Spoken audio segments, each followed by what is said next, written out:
Good afternoon everyone, welcome back to our channel. আমি সুনন্দা সুকান্ত লাইফস্টাইলে তোমাদের সবাইকে অনেক অনেক স্বাগত। তোমরা সবাই কেমন আছো? আশা করি ভালো আছো। আমরাও কিন্তু খুব ভালো আছি। আর আজকে বুধবার, এখন কিন্তু প্রায় 12:30 বাজে। এই সময় থেকেই তোমাদেরকে সাথে নিয়ে আজকের ভিডিওটা শুরু করে দিলাম। আর আজকে কিন্তু ভিডিও শুরু করতে অনেকটাই দেরি হয়ে গেল, তারও কারণ আছে। সকাল থেকে কোনো রান্নাই তোমাদের সাথে শেয়ার করতে পারিনি, কারণ আজকে একটা কেক বানাবো, কেকের অর্ডার আছে। তো কি কেক বানাবো সেটা তো তোমাদেরকে দেখাবো, ওই জন্যই রান্নাটা শেয়ার করলাম না। কেননা কেক বানানো রান্না দুটোই যদি শেয়ার করতে যাই, ভিডিওটা কিন্তু অনেকটাই বড় হয়ে যাবে। তো এখন আমি একটুখানি এই যে বালিশ কাঁথা একটু রোদে দিচ্ছি। তো বালিশগুলো রোদে দিয়ে তারপরে আমি কেক বানাতে যাব স্নান করে। তো তার আগে চলো কি কি রান্না করেছি সেটা তোমাদেরকে আগে দেখি। এই দেখো, এখানে তো ভাত আছে, ছেলে আর ছেলের বাবা খেয়ে গেছে, এখন শুধু আমার খাওয়ার পালা। আর এখানে এই যে কলমি শাক ভাজা, আর এই যে ডিমের ঝোল। এটা কিন্তু হাঁসের ডিম। কিন্তু আমি স্নানে যাব, কিন্তু স্নানে যেতে পারছি না। আরও আমাকে এখন 5-10 মিনিট লাগবে, কেন আজকের যে অর্ডারটা আছে সেটা হচ্ছে ডার্ক চকলেট কেক। আর ডার্ক চকলেট কেকে অনেকটাই খাটনি হয়ে যায়, অর্ডার সেটা তো করতেই হবে। আর এখন আগে আমি ডার্ক চকলেটটা বানাবো, তারপর স্নানে যাব। আর নর্মাল চকলেট কেকে কিন্তু এত খাটনি থাকে না। তো আর বেসটা, কেকের যে বেসটা না, সেটা আমি আগের দিনই করে রাখি। যতবারই কেকের অর্ডার আছে আমি আগের দিন করে রাখি, তাহলে সুবিধা হয়। আর এটা তো ডার্ক চকলেট কেক, সময়ের ব্যাপার। আর আজকে সন্ধ্যাবেলাতেই ডেলিভারি দেওয়ার আছে। আর কেকের কি বলো তো, স্টেপ বাই স্টেপ না, অনেকগুলো স্টেপ থাকে। তো দেখো, আমরা তো হোমমেড কেক আমাদের, তো এটা ফ্রিজ আপ করারও ব্যাপার থাকে। তো একটা প্রথম স্টেপ হওয়ার পরে আবার ফ্রিজে ঢোকাতে হবে, তারপরে আবার সেকেন্ড স্টেপ করার পরে আবার ফ্রিজে ঢোকাতে হবে। তো এরকম অনেক সময় সাপেক্ষ ব্যাপার, তো যার জন্য সময়টা একটু বেশি লেগে যায়। তোর সন্ধ্যাবেলা ডেলিভারি আছে, মাথায় বিশাল চাপ আছে, তার মধ্যে আবার ডার্ক চকলেট কেক। তো এখন আগে কেকের চকলেটটা বানিয়ে স্নানে যাব, আর তোমাদের সাথে যতটা পারবো ততটা শেয়ার করব। স্নান করে চলে এসেছি, এবার তোমাদের তো বললাম কেকের ফার্স্ট কোটিংটা করব। আর স্নানে যাওয়ার আগে কিন্তু আমি চকলেট, মানে ডার্ক চকলেট বানিয়ে রেখে গেছিলাম। 2 ধরনের চকলেট বানাতে হবে। তো এটা কিন্তু ডার্ক চকলেট, বোঝা যাবে না ক্যামেরায় কতটা আছে আমি জানি না। এটা ডার্ক চকলেট বানিয়েছি, আর এটা কিন্তু নর্মাল চকলেট বানিয়েছি। কেন এটা দেখে দুটোরই কালার এক লাগছে, কিন্তু বললাম না বোঝা যাবে না ক্যামেরায়, এটা ডার্ক চকলেট। তো এবারে এই ডার্ক চকলেট কেকে না টোটালটাই বেশিরভাগই চকলেটের কাজ থাকে। তো এবার শুরু করা যাক। চলো আগে ক্রিমটা তৈরি করে নিই, তারপরে কেকে আসছি।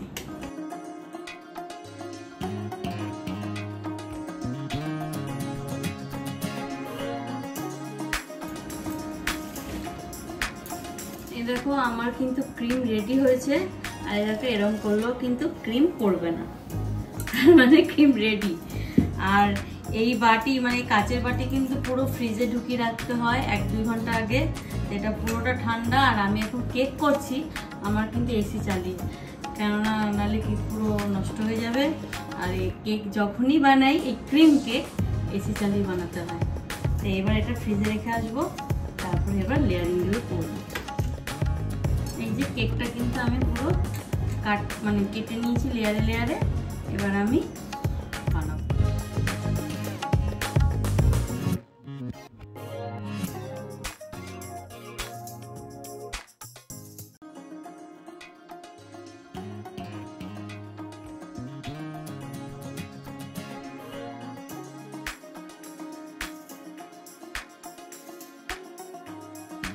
এবার বলি, এই যে কেকটা বানাচ্ছি, নর্মাল চকলেট হলে না এর ওপরে শুধু চকো চিপস দিয়ে দিতাম।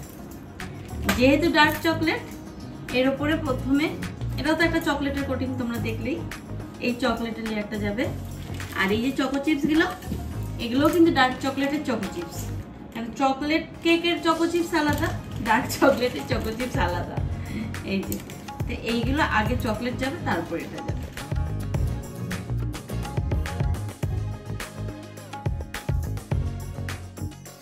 লেয়ারিংগুলো করে ফেলি। লেয়ারিং পরস্পর তো এখন আরো 2-3টে লেয়ার যাবে, তারপর এটা ফ্রিজ আপ করবো, করে আমি আগে খেয়ে নেবো।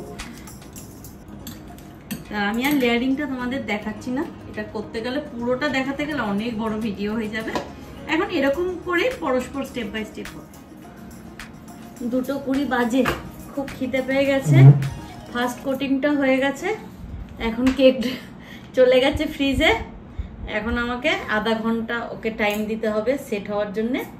তারপরে আরেকবার বের করবো, আরেকবার সেকেন্ড কোটিং হবে, তারপর আবার ফ্রিজে যাবে, তারপর আবার আধা ঘন্টা 1 ঘন্টা টাইম দিতে হবে সেটিং হয়ে যাবে, তারপরে ফাইনাল কোটিং হবে।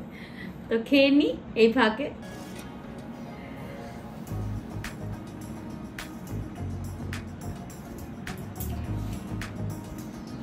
একদম বাটি বাটি নিয়ে বসে পড়েছি, তোমরা আবার কিছু মনে করো না, মানে গামলা বাটি। একটাই, ওরা তো খেয়ে বেরিয়ে গেছে, তো ওটা আবার কি ছোট বাটিতে নেবো, আমি তো খাবো, ওই জন্য ওই বড় বাটি নিয়ে বসে পড়েছি।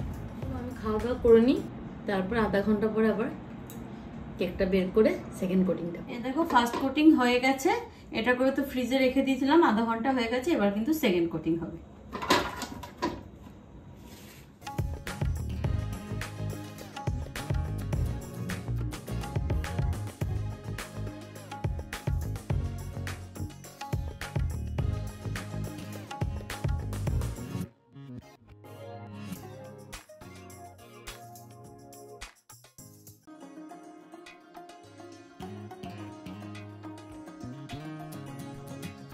দেখো সেকেন্ড কোটিংও কিন্তু কমপ্লিট, এবার অনেকটা এটা সেটিং হয়ে গেছে। এবার কিন্তু এর মধ্যে আমি চকলেটের লেয়ারটা করব।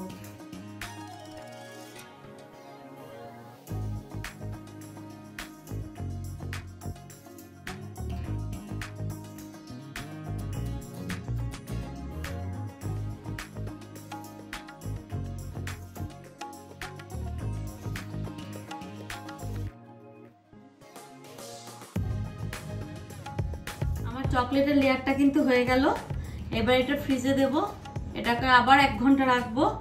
তারপরে আমি ছেলেকে স্কুল থেকে নিয়ে এসে এটা ডেকোরেশনটা করব।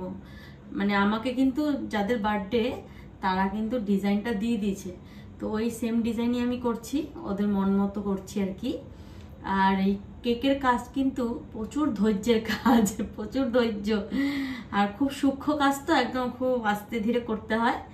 আর আমি খুব একটা কেকের কাজ নিই না, মানে প্রচুর পরিশ্রম হয়ে যায়। কিন্তু যারা কেক অর্ডার দিয়েছে তারা আমার হাতের কেক ছাড়া কোথাও কিনে কেক খাবেই না তারা। তোমাদের দেখাবো আরেকটা কেক কিন্তু হচ্ছে, আর আমার মাইক্রোওভেনটা খারাপ হয়ে গেছে, পুরোটাই গ্যাসে করতে হচ্ছে কেক, আর গ্যাসে হলে তো একটু দেরি হয়। এই কেকটা ফ্রিজে রেখে নিই। আর মনটা খারাপ লাগে, মানে কেক করতে গেলে আমার মনটা খারাপ লাগে। আমার নিতু দিদি ভাইয়ের ছোট ছেলে বান্টি সোনা ভীষণ কেক খেতে ভালোবাসে। আমার যদি কাছে বাড়ি থাকতো আমি দৌড়ে গিয়ে একটা কেক বানিয়ে দিয়ে আসতাম, ওর জন্যই মনটা খুব কষ্ট হচ্ছে। আর নিতু দিদি ভাই কিন্তু আবার খুব কষ্টের মধ্যে দিয়ে যাচ্ছে, দাদা ভাই কিন্তু খুব অসুস্থ হয়ে গেছে, মানে বলার মতো না, আবার হসপিটালাইজ হয়েছে। তোমরা হয়তো সবাই জানো, দিদি ভাই কমিউনিটি পোস্ট দিয়েছেন। তো চলো কেকটা ফ্রিজে ঢোকাই। এখনো হয়নি রেডি? এই তো নামটা লিখছি, লাস্ট প্রীতিশ। নামটা ডার্ক কালার হয়ে গেল না? কি করব আমি এখন, আর ক্রিমগুলো মানে এই ডার্ক কালারের জন্য তো এটা দিলাম, ক্যাডবেরি দিয়ে করলাম, ও ক্যাডবেরি পছন্দ, তাই চারিদিকে ক্যাডবেরি।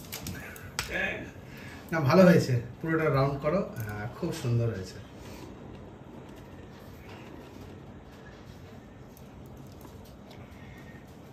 তো কেকটা কিরকম হয়েছে তোমরা কিন্তু জানিও।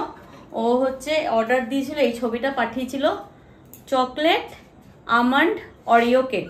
এগুলো কিন্তু সব আমন্ড আছে, এই যে সব আমন্ড, আমি এতক্ষণ ধরে আমন্ডগুলো সব টুকরো টুকরো করলাম।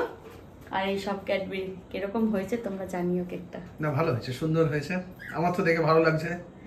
তাই এখন আমি নিচে এসে দাঁড়িয়ে রয়েছে, কর্তামশাইয়ের সাথে যাব। নিচে বলতে 5 মিনিট হেঁটে যেতে লাগবে, ডেলিভারি দিয়ে আসি। তো ভিডিওটা আর বেশি বড় করছি না। আজকের কেক বানানোটা কিরকম হলো আর কেকটা কিরকম হয়েছে দেখতে তোমরা কিন্তু কমেন্ট করে জানিও। আর যদি ভালো লাগে অবশ্যই একটা লাইক দিও। তাহলে আজকে এই অবধি রাখছি, দেখা হবে আবার নতুন কোনো ভিডিওর সাথে। আর তোমরা সবাই খুব খুব ভালো থেকো। চলো টাটা।